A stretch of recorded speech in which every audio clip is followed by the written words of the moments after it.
Yo, what is going on, everybody? I'm hoping my audio is coming through. Is my audio coming through? I get a thumbs up. Yep. Y'all, there we go.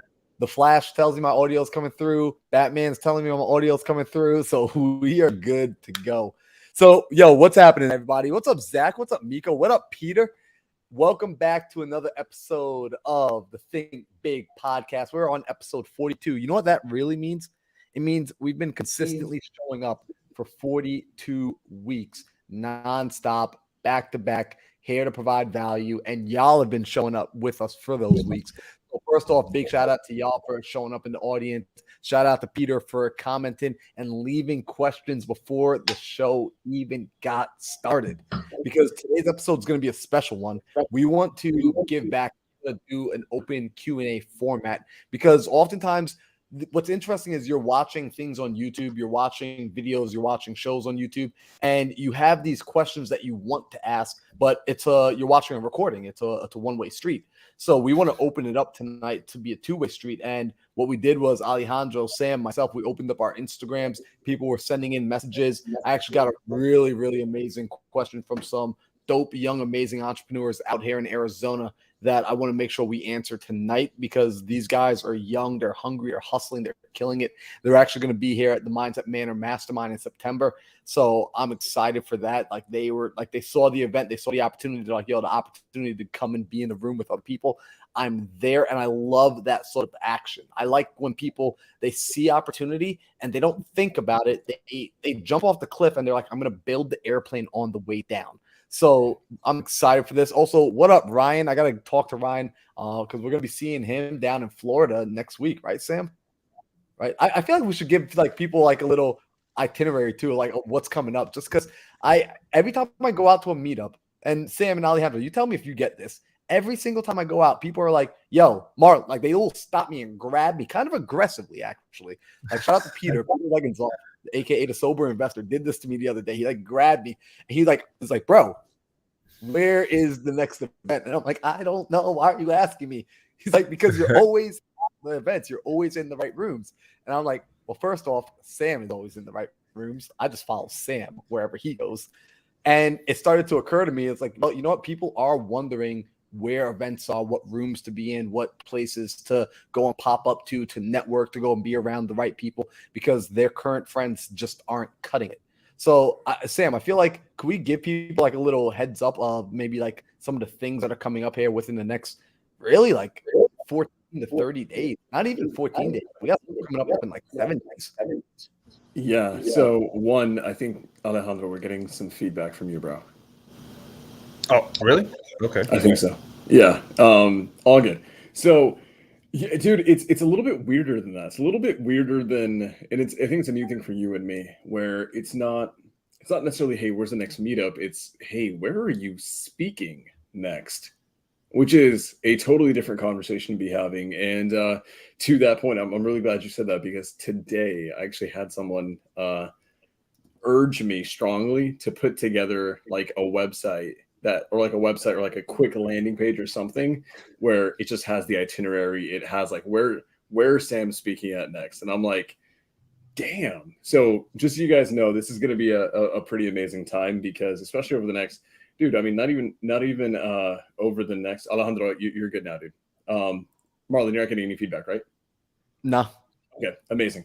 So over the next, it's not even the next 30 days. I mean, the next 30 days are going to be crazy. Next 45, next 3-4 months are going to be crazy. But just in the next 30 days alone, in the next 14 days alone, I'm going to be speaking tomorrow in West Hollywood. I'm actually headlining an event down there for the SoCal crew.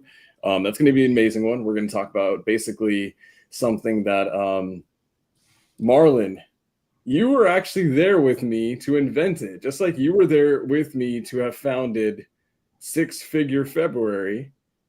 It was in Miami. Technically, it was in Orlando. It was in Orlando where we came up with Quarter for the Quarter, which is showing people how to make $250,000 in 3 months. $250,000, $250,000 in 3 months. It's a calendar quarter. So tomorrow in West Hollywood at the Mondrian, which is like this beautiful hotel, we're gonna be doing a condensed version of Quarter for the Quarter. next week, Marlon, you and I are going to be sharing a plane together, and we are going to be flying to co-speak together, which is going to be epic, in Orlando, Florida. Then we're going to hijack a plane real quick for a couple days to go to Puerto Rico to help run an event with Jerry freaking Norton.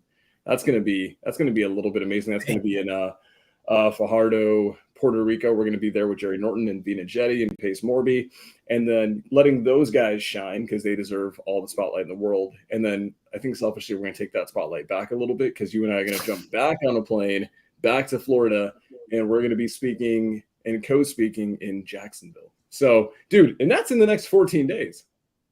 So, guys, Marlon and I are dead set, and he and I actually had this pretty amazing private meeting today. I'm not going to talk about what it's about, but for another speaking engagement, that's going to be a 3-day event later this year.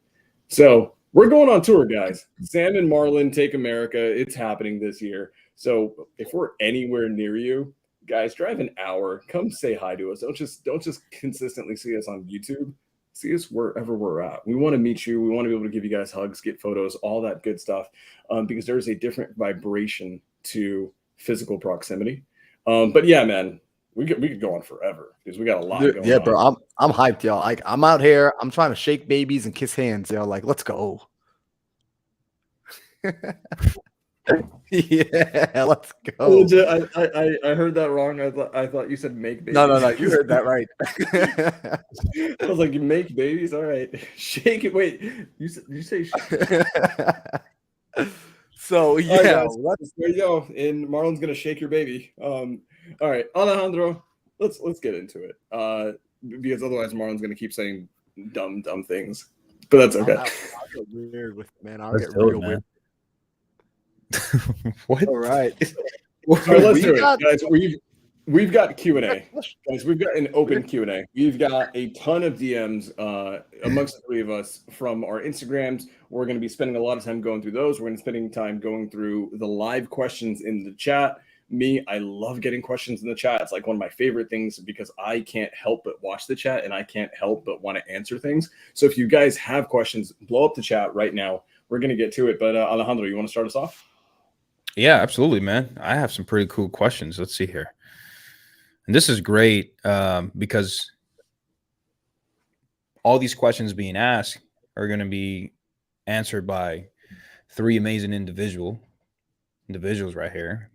So you get to see multiple different perspective and point of views, you know, because sometimes the things I may say may not resonate with the person, right? Maybe the way Sam said it or the way Marlon said it.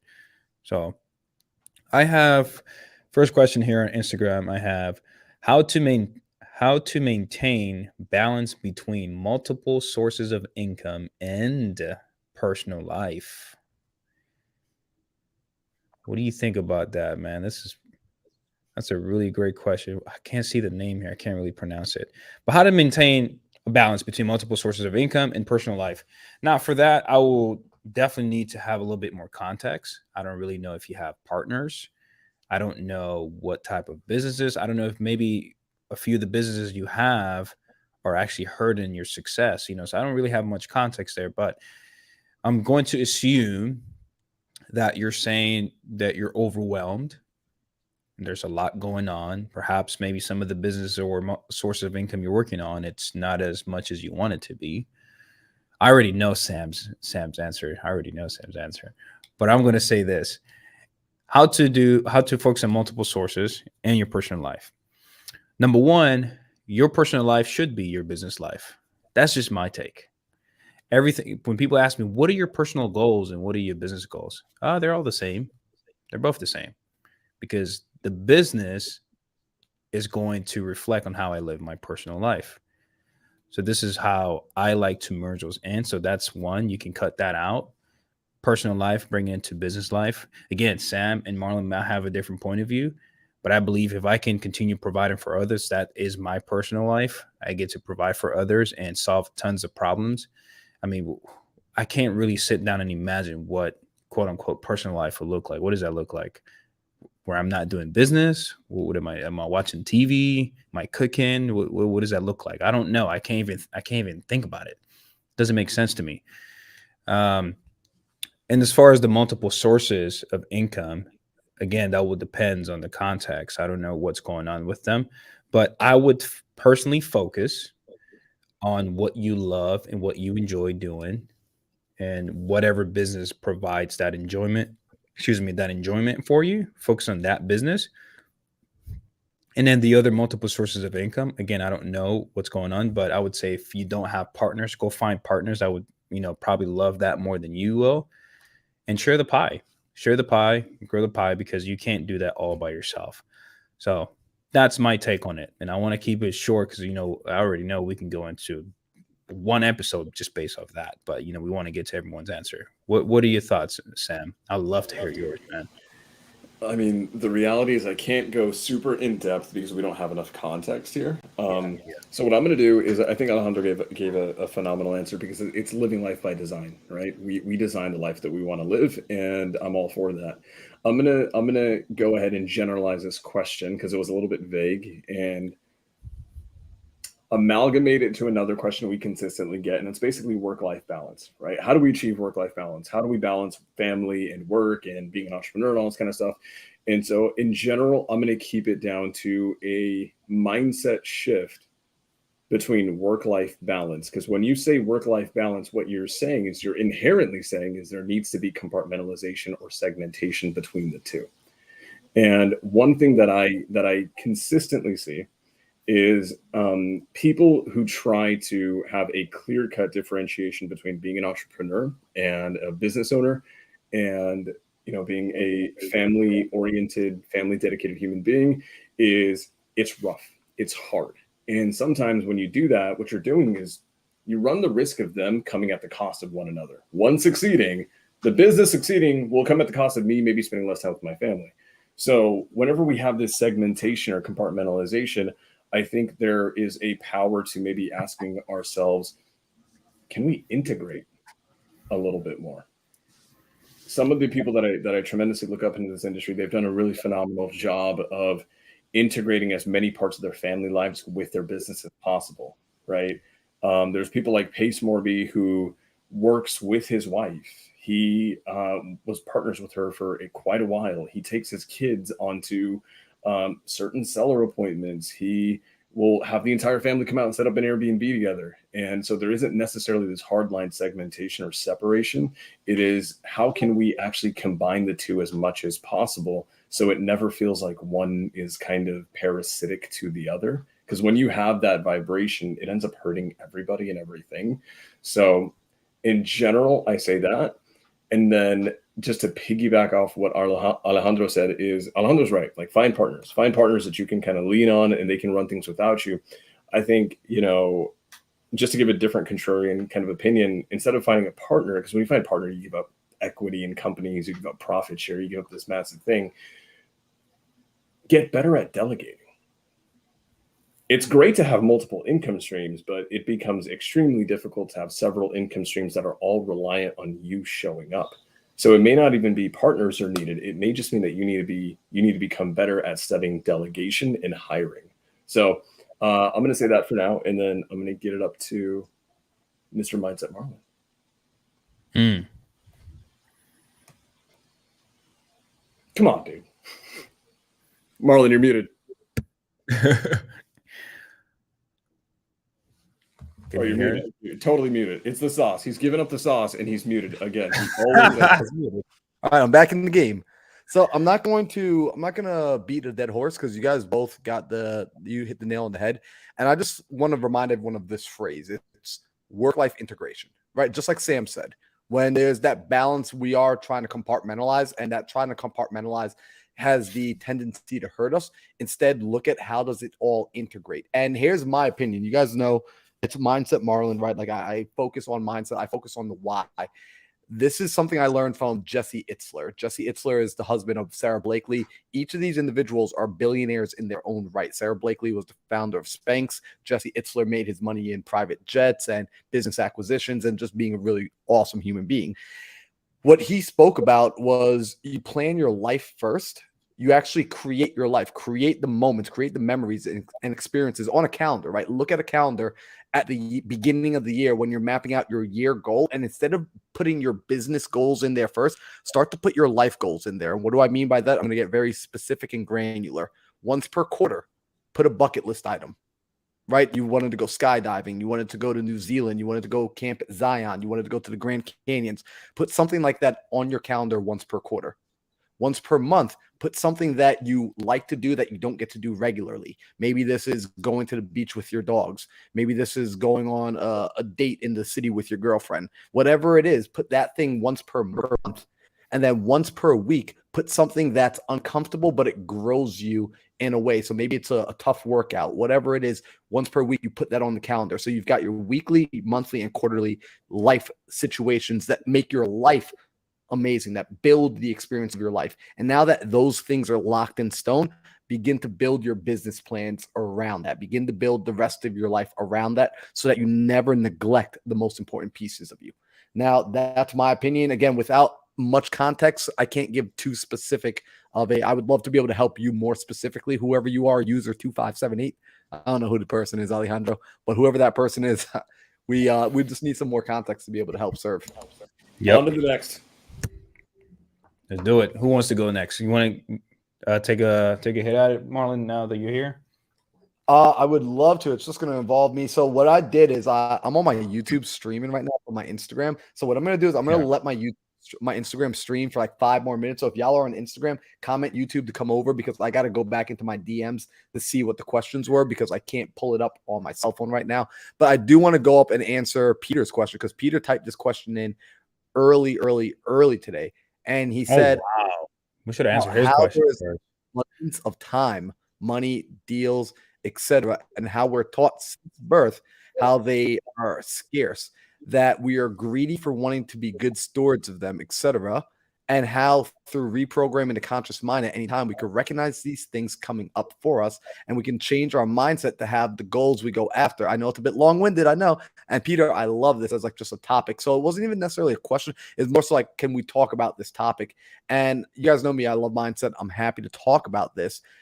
This is something that when you start to recognize. Earlier today, Sam, like you said, we were in like a private meeting and we're having this conversation with a business owner who's doing 7+ figures in his business. And he's helping people, break out of, they're doing probably like around $250,000 to $500,000. And he's helping them to break into that 7-figure stratosphere.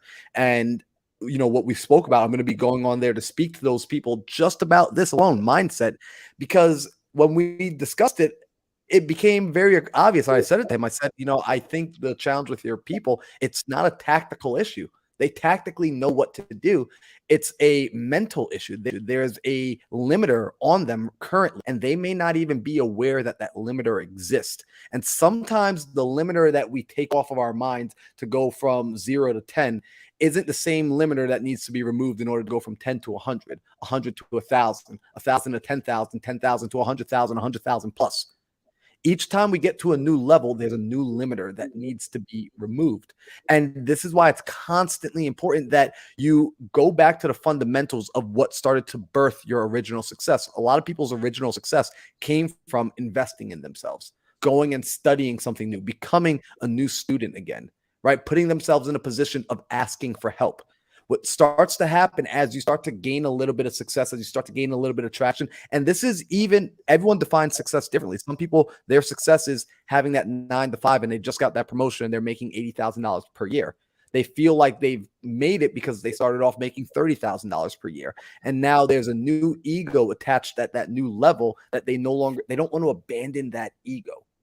But if they're willing to step out into the unknown again, if they're willing to say, I don't know, I need help. If they're willing to humble themselves again to the experience of being a novice, they are opening themselves up to being able to move on that ladder, to climb and ascend again. And this is something that has to be done continuously. It's not a one and done. You're running a forever game. You're playing a forever game. And last week we spoke about this, finite players versus infinite players. Transition your mindset to being a finite, infinite player. And the way we do that is expand time horizon. Expand your time horizon. Think further out. Because do you want to be arriving 5 years from now in the same position that you're in today? Probably not.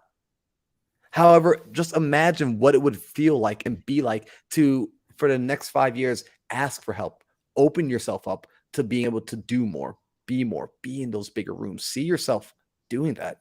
See yourself being around people who are constantly growing. In fact, before this call started, and I'm going to stop talking in 2 seconds. Before this, like we started this episode tonight, Alejandro and me were hanging out backstage, and Alejandro says, "You know what, bro? I'm really grateful for friends like you." I was like, "What do you mean?"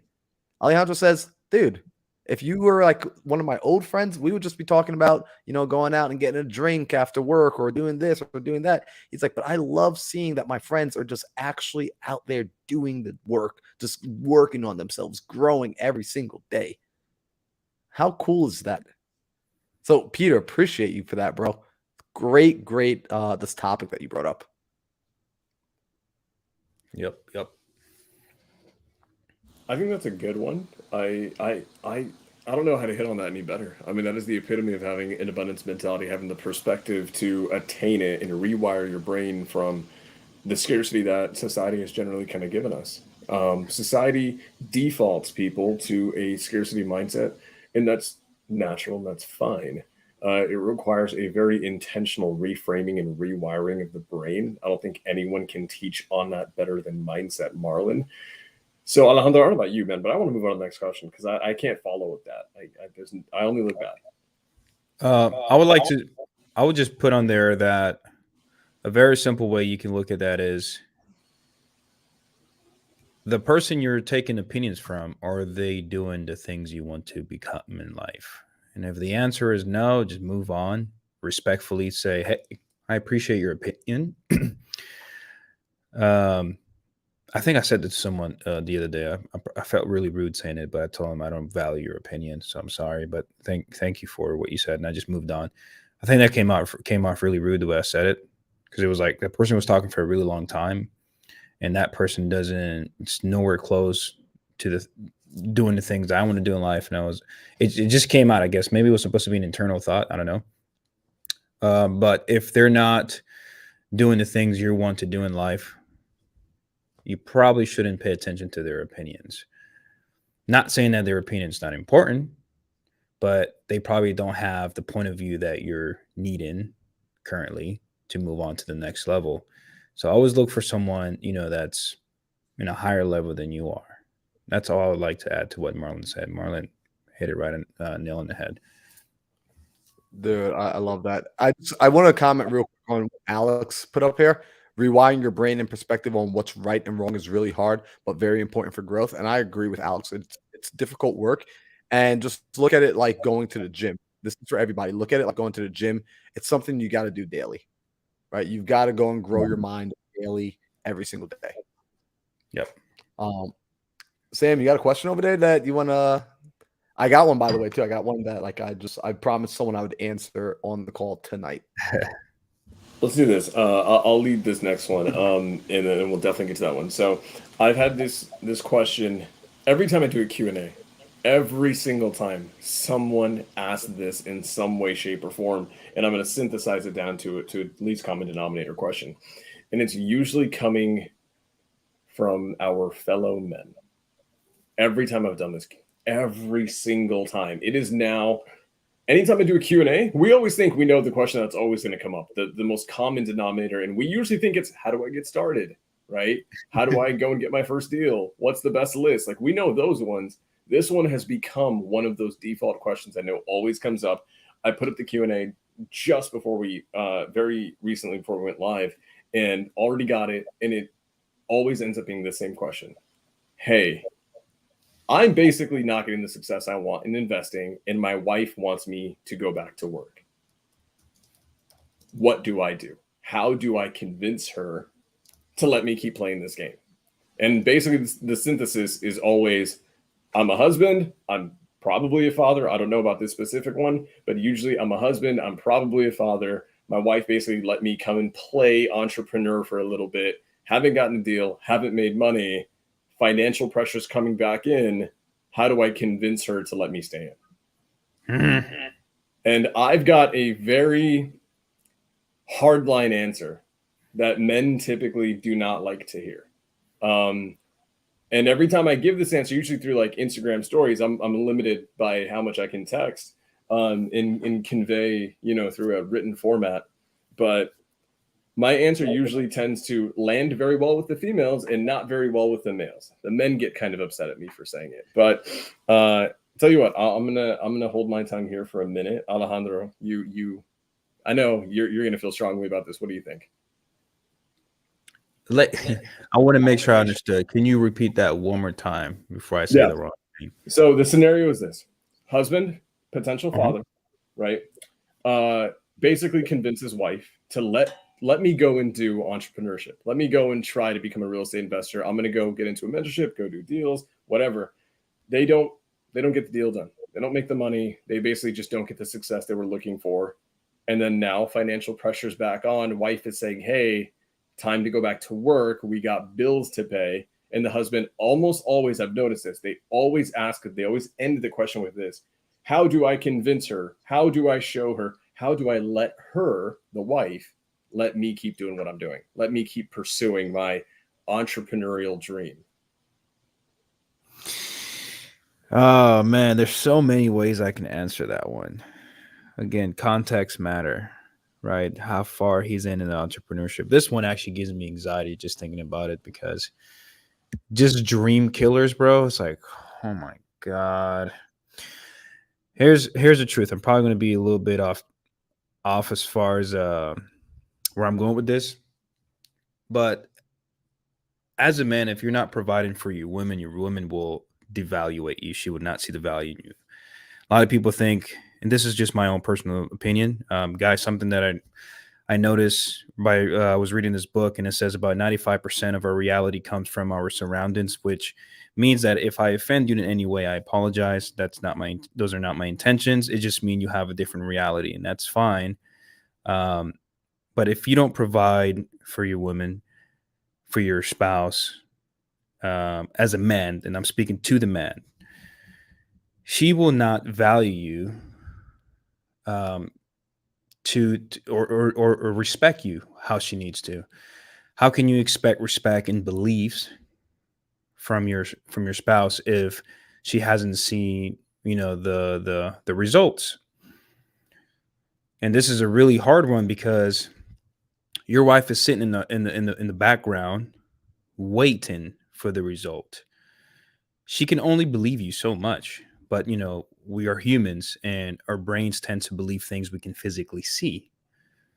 So for her to continue pushing, I don't know how long you've been looking to do entrepreneurship, but I can from my 3 years of entrepreneurship full-time, well, just in business, just in life in general, when people try things, for some odd reason, once you start hitting like that 90-day mark, that's when people just start to have this complete doubt. I'm like, why the frig 90 days? What's up with that? I still haven't figured that out. Maybe Marlon himself has an answer to that.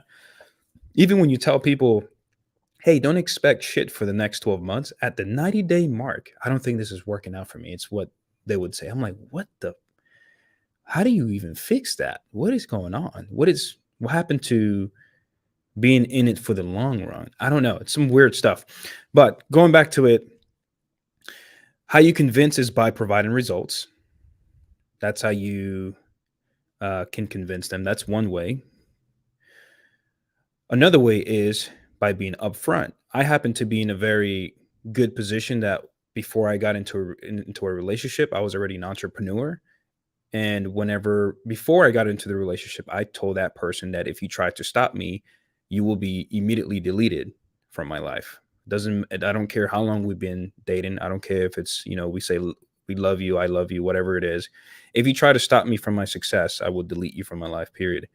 And it felt good saying that, because the visions I have for myself, the goals I have for myself, I truly do believe in it, and only myself can believe in it.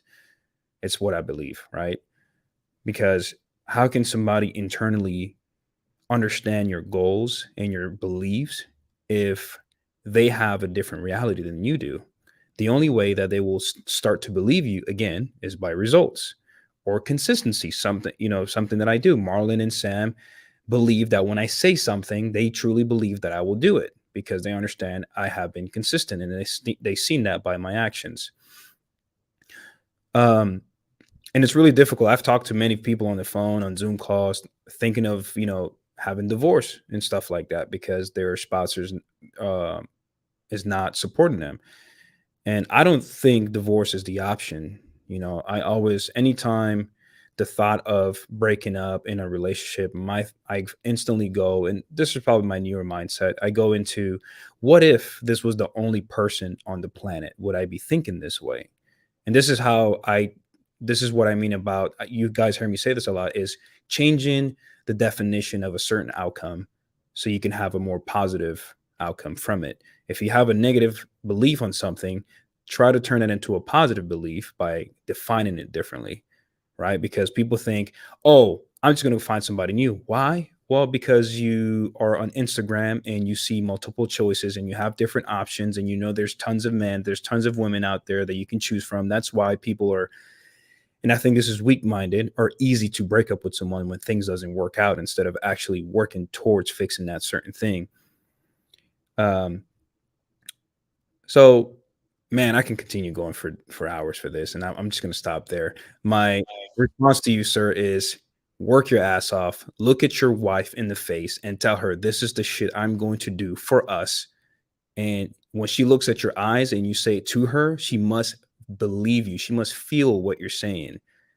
You can't just be like, well, listen, I'm going to try. No, not try. Listen, honey, this is what I'm going to do for us. You're trying to force me to put myself in a position where I cannot provide freedom for our family. So you need to sit down and let me do what I'm going to do to continue moving forward towards my goals. And I don't care whether you stand on the side or whether you with me, I am going to succeed in what I believe that I'm going to do. As you can see, I am surrounded with the right people to get there. So, however you speak to your wife, pretty much sit down and let me go do my thing. So I'll stop right there.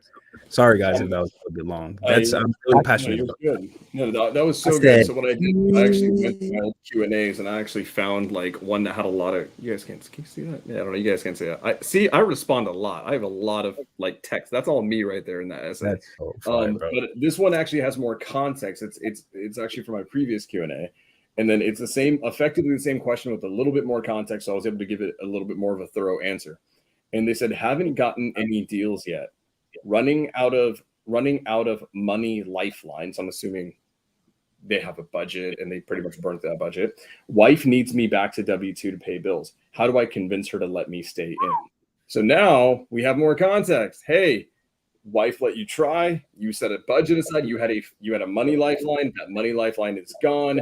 You got shit to do. So here's my answer. I'm going to speed through it, but I think this is important for men to hear. Time for some hard truth. Your wife doesn't trust you, not in terms of cheating, but in terms of accomplishing the things you told her you would do.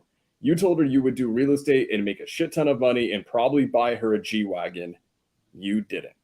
I can almost guarantee it's not because a deal didn't magically fall in your lap, but it's because you didn't consistently put in the right inputs to get the appropriate output or focus your efforts the right way. There's a lot of reasons for why that could have happened, but that's neither here nor there right now. Now she's pissed that you spent your savings, and I quoted, playing real estate, and now she needs you to go back and do what you're supposed to do as a man, and that's provide for the family. If you don't have money and need to pay bills, swallow your pride and go back to a W-2. It's okay. Stabilize your finances so you take the strain and the stressors off the marriage, because that's the most important thing. And when the time is right, come back into the game and do it right, calculated, and have a mentor to hold your hand the entire time. The biggest thing that you have to realize right now, it is not about doing deals. It is about getting her belief, and belief is earned. That was it. Damn, yo. Damn, when you open up that like wedding counseling. Oh, you guys not want marriage counseling, that is not good. Nope. I will single-handedly be responsible for so many divorces. It'll be the dumbest thing ever. That'll backfire in our face. Yeah, guys, like Jade says it. The most important takeaway from all of that is belief is earned. Correct. Simple. I would say Marlon, also, to the person who asked that question is be careful. Be careful with the actions you take throughout the day, man. That's also super important. If you're doing this and your wife catches you watching TV, even though she said, "Hey, let's Netflix and chill," you should be able to say, "Fuck no, I got shit to do," and that type of thing. Certain actions like that will help her believe that you truly believe in what you're going to do. But if you're watching TV or you're hanging out with the boys on Sunday and she's there like, well, shit, our savings are still going down. What are you doing? She may not say it out loud, but your actions speak a lot. So just wanted to add that on there. Yeah, love it. All right. So, I mean, I feel like that was well answered, well articulated. I don't think y'all need an additional response from me. I'm going to bring up another question here. And this came into my inbox about an hour ago. And it says, "Hey, Marlon, know you're crushing in real estate. You're coaching as well. I wanted to pick your brain. My game plan for the year is to send out 50 pre-foreclosure texts per day, call 50 probates, call 100 code violations, and give 10 MLS offers every day, putting up 100 bandit signs per week and 3 digital bandit signs per day. I'm curious if you think good plan. If not, what would your recommendation be? I'm willing to do whatever it takes to make it." And let me give y'all some context. The young man that sent this, he's young, he's ambitious. Him and his buddies their nose down to the grindstone. They hustle, they got energy, they're working out, like they're doing the right things, just looking for some guidance. So it's not total knuckleheads. However, they are relatively new to the space.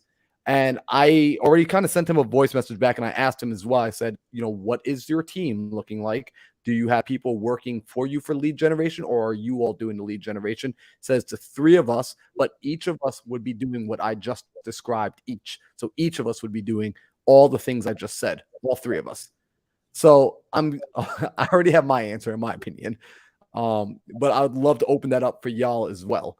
What would your advice be to this young man and his 2 other buddies that are in this real estate business wholesaling? This is a really good question for your boy Sam. Sing. Give me his index one more time. Yep, I got you. It's hard to I wish I could put the text up on the screen because it makes a big difference when you can read it. Basically, we're gonna have a way to submit the questions. Right. So my game plan for this year is to send out 50 pre-foreclosure texts per day, call 50 probates per day, call 100 code violations per day, give 10 MLS offers every day, putting up 100 bandit signs per week, and 3 digital bandit signs per day. What do y'all think about that marketing tactic from so each of them? Let me take this on because I'm pretty half decent. I'm pretty half decent at marketing and understanding what it takes to crush marketing in this industry. So much so that I'm literally doing a talk tomorrow about showing people how to definitively scale to $250,000 in 3 months. So I got to say this. I love the fact that they're like, I'm going to do this. I'm going to go put a bandit sign. So guys, I've never put up a bandit sign in my freaking life, and I never will. That is hard work. That's brutal stuff. Especially if you live in a hot area. So I love the fact that they're willing to put in the sweat equity. I think this is going to be a classic case of like Marlon asked, is this you doing it or is it a VA doing it? Because this is a very, very, very, that's a very important differentiation. So as far as an industry standard goes, okay, and that means the marketplace, all of the competition, the people who you're competing with for the same clients. Your clients are who? Distressed sellers of homes. You're competing for that piece of the pie, and there are so many others who are doing the same game that you are. And here's the thing: you're not doing enough.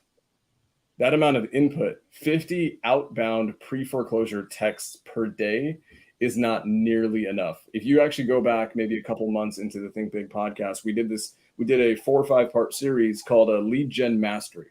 And one of those days, we actually talked explicitly about SMS targeting. And in a median-sized market of about 250 to 600,000 population size, we typically see a blended average of for every 500 outbound texts, you'll get 1 consistent, solid lead. And so when we tell people to start doing kind of bulk marketing outbound, we want them to do at least 500 to 1,000 texts a day to consistently start generating leads. Now, here's the caveat. Dependent on where they're getting their data, that can be the big differentiator. So what they're doing, 50 outbound texts, 50 calls. Guys, 50 calls sounds like a lot. It isn't. It is not at all. If we have callers who are virtual and overseas and they're using a multi-line dialer of 4, 5, 6 lines, they will easily get over 1,000, well over 1,000 dials a day minimum in a shift. Minimum, or they're going to get fired. So when you go and do 50 outbound calls on your Google Voice number, the unfortunate truth is you're just not feeding the machine enough, and you may be better in skill set and in sales than that virtual assistant overseas. They will still beat you on volume and consistency any day of the week, every day of the week, actually. So I would say, one, ask yourself if you're doing this, because it sounds like this person is doing it themselves. I would say audit and ask yourself, is this the highest and best use of your time? Are you sure there's not other people that can do this exact same task, or systems that, especially with outbound texting, that's a click of a button. You can set that up automatically. Like Go High Level Build CRMs will do that stuff automatically on autopilot for you. All you have to do is turn it on. I would want this entrepreneur. It sounds like they're a little bit newer. They're young. They're hungry. I think they may be caught in. It's one thing to be in the trenches. It's another thing to do things that are below your leverage, below your skill set and your leverage base. I would say hire out a lot of those things. But if you're adamant, you're like, Sam, I don't want to hire these things out to a virtual assistant. I don't want to offload it. I want to do it myself because I know I'm really good at it. Great. You need to be targeting different data sets. So pre-foreclosure is great. Foreclosure is fantastic, but not if you're pulling it from the same place as everybody else. Now you will get hammered because you're basically, if you're going to go pull pre-foreclosures off PropStream, guys, and you're dialing it yourself, you are going to get slaughtered in that marketplace, because that's where everyone is getting their lists, and there are teams, people who have full-fledged teams and call centers hammering that list 8 hours a day, and you will always lose to them. So if you want to retain the quality of you being the salesperson on the phone, go after a super laser-focused niche data set that 95% of your competition doesn't have. And my recommendation that is go after fresh county courthouse data and get it the second that it comes out. That is going to be your strategic advantage if you want to maintain that marketing. I think that's a good answer for me. Yeah, no, I think you absolutely hit the nail on the head. And what I love, Sam, is you're going to be out here for the mastermind, and so is this young man and his partner. So I'm looking forward to having you pour into him, because like I said, these guys, they're hungry, they're hustling, and there is an advantage to putting in that hard work, that grind, that repetition, because it hardens a person. Hard work hardens a person. However, hard work isn't necessarily going to always produce the result, right? Like working hard by itself does not necessarily dictate results. Working hard creates character. That's what hard work creates. Like you can guarantee get character from hard work, but you don't guarantee make money from hard work, right? Because now it becomes, are you doing leveraged work? The highest use of your skill set and the highest use of your time. So Sam, you nailed that answer. I don't think there's any more to follow up on that one. And if he's not watching right now, I will make sure that he gets this clip cut up and sent to him directly. So appreciate you, Sam. All right, we got some more questions. I can open up my IG now and like pull up some of these questions inside here. Yeah, I'm going through my old Q&A because I did a Q&A like maybe a month or two ago, and it was fire. I just know that like I got insane amounts of feedback from it. So Alejandro, if you have one in front of you right now, that'd be good. We can go with that one. I'm literally just gonna sift through these and find like an epic question to answer. Ooh, oh, sorry. Go ahead, Marlon. All right, so I got one. Carly Koff says, advise on how you choose your multiple sources of income. So that's a good question. Advise on how you choose your multiple sources of income. I think all three of us are actually going to have different answers. So I'm curious to hear your guys' answers. And I'll share mine because mine's pretty short. For me, And I'm just going to share, Carly, what I did so that maybe you can understand where my thinking comes from. The first thing is establishing the first stream of income. So I learned this actually from one of my mentors. He referred to it as the bucket system, right? And he says the first thing, your job is to go and find your active source of income, your first active source of income. And you need to look at that first source as a well. And you're at the well and you're pumping, pumping, pumping, pumping, pumping. Now, the thing with pumping a well is you only have one arm or one body to pump one well. You can only pump one well at a time because it takes so much priming to build up that vacuum to begin to get water flowing up to start to fill your initial bucket. Some people, that well looks like they're W-2. I have people who are attorneys, doctors, lawyers who are in real estate as well, but their well isn't their real estate investments. It's actually their W-2 earned income because they say, this is where I can go and actively work to acquire X amount of dollars that allow me to fill my first bucket. And what they do from that is they understand this game. If they're intelligent enough, they understand this game well enough to fill that first bucket and begin to let the overpour from the first bucket start to fill buckets that are beneath and surrounding. So if you can imagine, I think her name was Carly. I forgot her name already. I'm sorry. Yep, Carly. So Carly, if you can imagine that you've got this first bucket right here, right? And in this bucket, water starts to flow over the edge. If I could put another bucket down beneath it to catch that overflow, this is how we start thinking about multiple streams of income. So in this case, we started off, the three of us started off wholesaling. We wholesaled properties as our active form of income. So we started to build this bucket up with money, with liquid capital. And as that bucket starts to fill up, and you establish what that number is for when your bucket hits its full point, right? That for some people, it's $20,000, it's $100,000, it's $500,000, whatever it is. When it starts to overpour, that money needs to pour into another bucket where it should not necessarily take your day-to-day involvement. And this is where you start parking it into passive income, into things that are assets, right? By Robert Kiyosaki's definition, an asset is something that simply by owning it produces income for you. So this looks like, in my case, for me, it looks like I do active income. With my active income, I buy and hold properties. So that I build a portfolio, and my portfolio produces income of its own without me having to be there every single moment of every single day to manage it actively. Although, admittedly, I spent way too much time this year managing my portfolio. Oh my gosh. I found out managing a portfolio is work. However, it started to show me you want to keep your focus, and this is my philosophy, keep your focus on a single stream of income while finding other places to put the money that the money can work for you. Things like lending, things like assets, buying income producing properties, JVing with other people, other operators who they will do the day-to-day income, and they take something very little from you. So that's my idea of how I look for those multiple streams of income. I start to look at, will this income stream cost me my most valuable asset, which is my attention? Because I've learned over the last 3 years, that's the one thing that I have a limited supply of, my time and attention. I can't multiply my time and attention.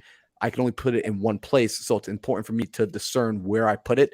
And the places I put my capital, I can multiply my capital by putting it in multiple places. I can multiply my knowledge, expertise, network, connections, skill set, the things I have. I can put those things in multiple places to make them reproduce, but I can only put my attention in one place.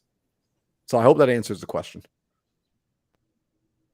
But I want to hear from y'all. I want to hear about like this question from y'all. I'll reread the question again, which is, Carly says, advice on how you choose your multiple sources of income.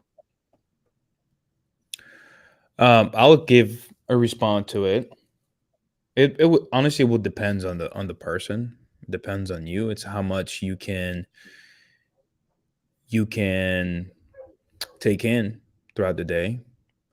There are some people that won't be able to take in multiple sources of income because they will be mentally fatigued very easily. So it just really depends on the person you are. But like Marlon says, build your foundation, where you can step out and it still brings you revenue. That's a good start. It's a great start. That's probably the only way to start, build that foundation. and then figure out what else you would love to do. For me, I vertically integrated other businesses within the same business. I just split them up into different departments. That worked out for me because it's already being done. So I don't have to build anything really. I just have to build. The only thing I have to put in place is a system that I already know how to put in place, and it's already there. I just had to plug it in. I'm like, okay, great. This is something else that we have. And then you can also think about, I thought about other things such as like, how can I get income from majority of the things I do throughout the day? Like, for example, I work out twice a day. Okay, well, can I make money from that? Maybe I can. Maybe I have a a mentorship or mastermind, something that people want to join and be like, hey, how do you work out twice a day? What does that do for you? I'm like, okay, just join me. Just join me in a Zoom, and somebody can click and pay me for it. I'm like, oh, I just got paid to work out. That's another way to think about it. So it just really depends on the things you enjoy doing. If you enjoy doing something else, figure out if you can make income from that, because people will pay for knowledge. Now, what's crazy is the knowledge is free on YouTube, but people don't value things that are free. It's actually pretty strange. I value it. I sit down here, watch Alex Hormozy pace Morby for an hour for free, and I'll go implement it the next day. Now, that's just another way of understanding certain things. Not everyone think like that. So sometimes people want to pay for things, even though it's out there for free, just so they can value it more and they can take action on it. So that's what I would say on it. Yo, did anyone else just hear that Alejandro's about to start an OnlyFans? Right, like pay Alejandro to watch him work out. I caught that, bro. I saw you slide that OnlyFans plug in. I seen it. I'm out on that, man. Yo, but no, yeah, Alejandro's absolute. I love that, right? Like where you're looking at, like, hey, what are the things I'm already doing, and how can I produce income based off the things I'm already doing? Freaking love that. Yo, Mr. Sam Singh, you look like you're diving into those DMs, finding some questions. I've got a pretty decent one. This one's, I was going to, I'm like, should we answer a tactical question? Because I get a ton of like real hardcore business ones that are all about scaling. But I mean, there's a few here. Let's actually do this from King Closer. I wonder who that is. Must be RJ. RJ asks, I'm just kidding. What do y'all closers think the best county list would be, or either the one that you got lost, the one you got I think he meant most deals with. Fellows up to Conrad. If your name is Conrad, or is it Comrade? No. I think he might be Russian. Comrade. He didn't get the joke. It's okay. Okay.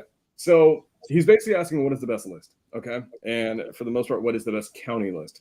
And I am a little bit of an optimization kind of guy. I like figuring out what's the best, why is it the best, testing it the hell out, and like definitively figuring out why it is what it is. So there's not actually one best list. In the aggregate, you will find that there are actually several lists that all perform. The reality is this, guys. Almost all lists that have an external motivating factor that will force the sale of a property at one point or a time or another, those are all lists that will work. All that matters is you consistently market to it in a concerted, efficient, effective way.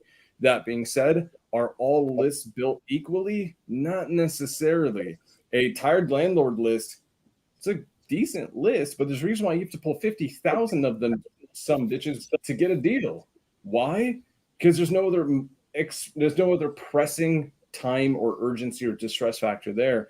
What you actually want to do, in my humble opinion, there are actually 8 core lists. In fact, actually there's 6 core lists, and they're all, in my opinion, from my testing, about equal. And the 6 core lists, and this, I'm going to tell you what they are, and then I'm going to tell you why they're important and the commonality between all of them, right? As entrepreneurs, we need to find pattern recognition. That's so critical.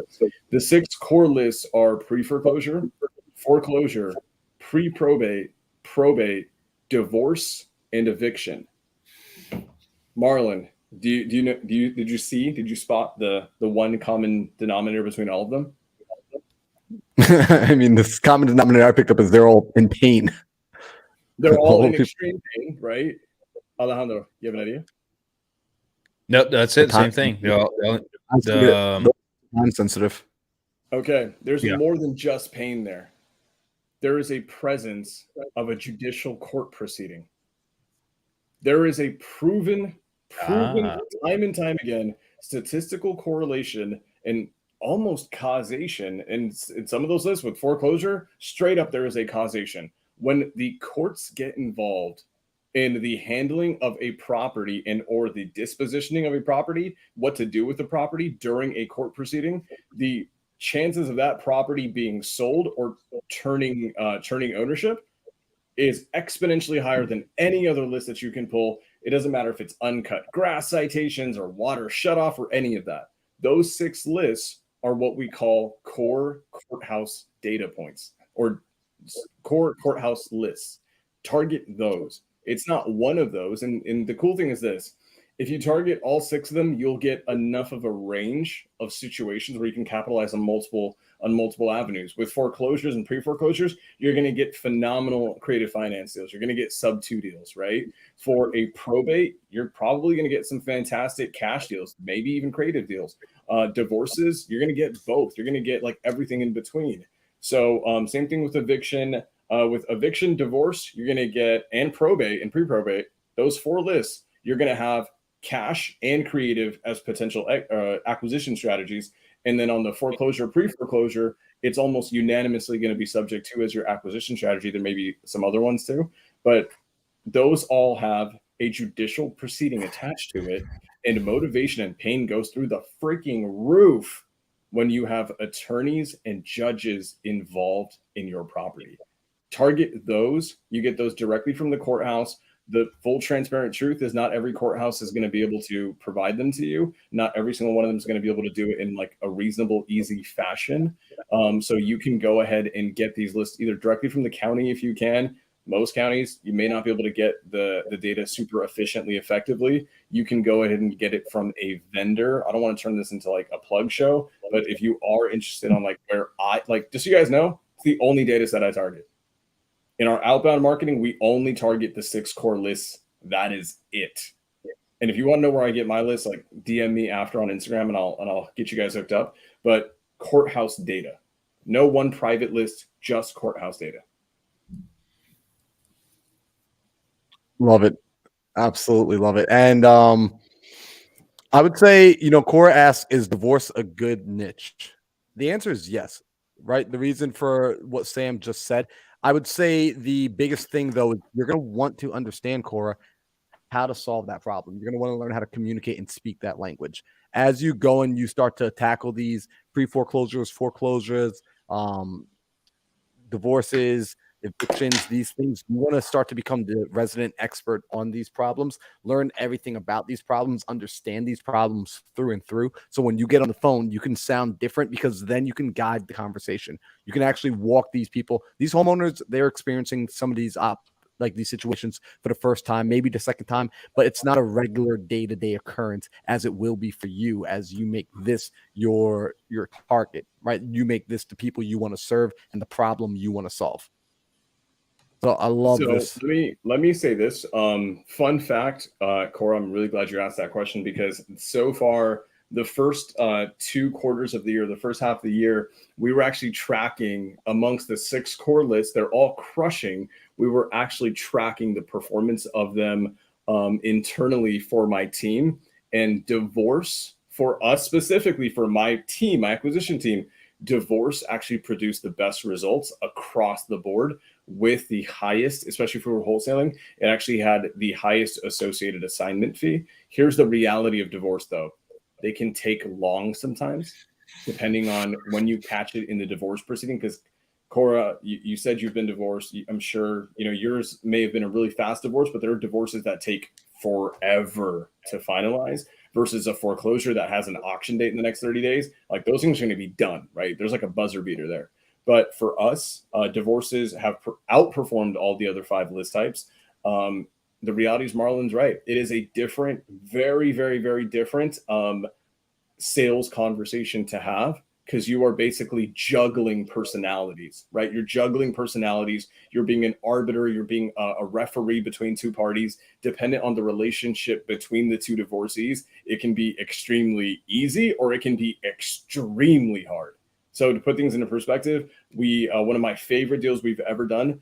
It was in Las Vegas. So lo and behold, there's a lot of divorces in Las Vegas, the home of the world's strippers. So it was an insane lead because the husband cheated on his wife with her best friend and continued to cheat on her with I shouldn't have said that word earlier. I'll just say professional dancers that work in the city of Las Vegas. You could imagine that for the 4 or 5 months that we were in contact with her, specifically the wife who had been cheated on, it was an extremely difficult sales conversation to have. It was extremely difficult for my closers and for me to juggle, like, consoling this woman who was wronged by her husband. But guess what? We need his signature too. Title required him to sign off too. He had to be on the same page. So I couldn't go in and be like, hey man, you're a crappy man and you suck because you cheated on your wife. Because at the end of the day, we needed him to cooperate and get them to come together at least for a little bit of time to handle the transaction of this property. So divorces are phenomenal. Just be ready to open up a complete jar of worms, because almost always they are a freaking jar of worms. But yeah, that's all I'm gonna say on that one. Don't go to Vegas. Agreed. And I'll say, in my experience with divorces, I don't know about you guys, I've had a tough time ever making a creative deal work with divorces. They've always turned into cash deals for me, just because each party hated each other's guts so much that they just wanted a clean cut and clean separation. That was, my experience. And maybe y'all are just better than me. I could never get them. Even when one time I got them to both agree, they both agreed that this was the right thing to do. And then once the ex-wife found out that the husband also was in agreement, she was like, no. And I was like, crap, I should have realized. I should have told her he disagreed. I should have just said that, but I didn't know better. Yeah, Jade's like, that's been her experience too. So, we are at the top of the hour. We still have more questions to go. I think what we're gonna have to do is maybe we do a part 2 for the Q&A. Did y'all enjoy the Q&A? Put a yes in the chat, or comment yes, or do this. Comment yes without saying the word yes. Right? Use another word if you got value from the Q&A and you want to see us do more Q&As in the future. I would love to see if this was valuable for y'all, or if y'all are just like, no, just go back to bring Jonah back on, talk about going and getting girlfriends again, talk about getting Kevin Cho a date, talk about that kind of stuff, because that was a funny day we had there. People really like that episode. All right, looks like people are saying, yeah, we got Karen saying C, Cora saying definitely, D Cornell, let's go. Aiden's like, yo, I joined late, I got no clue what's happening. All right, so we got to ask you to pay your dues if you just jumped in.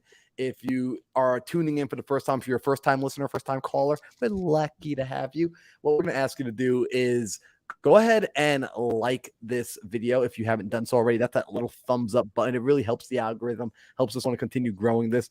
Be sure to subscribe to the channel in which you're watching. And if you're only on Sam's page, because we know that Sam gets the most followers, we know that Sam gets the most love, but if you're only on Sam's page, do me a favor, go over to Alejandro's page, go give Alejandro some love as well, and then go over to my page, give my page some love, and you just do that by subscribing and leave a comment. I want to know what your greatest takeaway is. And also, let us know what sort of videos or what sort of topics you want to see us talk about in the future. We want this show to be for you. You have 3 entrepreneurs on the screen. You have 3 guys who have put in years of work, who are hustling. We're not perfect by any means. I'll be first to admit it. However, we are consistently figuring it out. You're looking at guys who have invested well over 6 figures each individually into their own personal development, into their own education, into their own businesses. We've learned from the School of Hard Knocks. We learned from trial and error. So allow us to share whatever you think is going to be most useful from us to you, so that you could potentially miss some of the pitfalls. I can't remove all of the pitfalls for you. In fact, I never would do that sort of disservice to you as to take away all of the pitfalls, because they build character. However, if we can remove some of the ones that maybe you don't need to spend any unnecessary time lingering in, we would love to be able to do that. And the only way we can do that, we can't assume, we got to ask. We want to know, what do you want to see us talk about in the future? So I appreciate you all for being here. This was episode 42 of the Think Big podcast. We will be back next Tuesday for episode 43. I'm looking forward to seeing that. Sam, Alejandro, any final words for these people before we tune out? Oh, bro, that was perfect. I can't come behind that.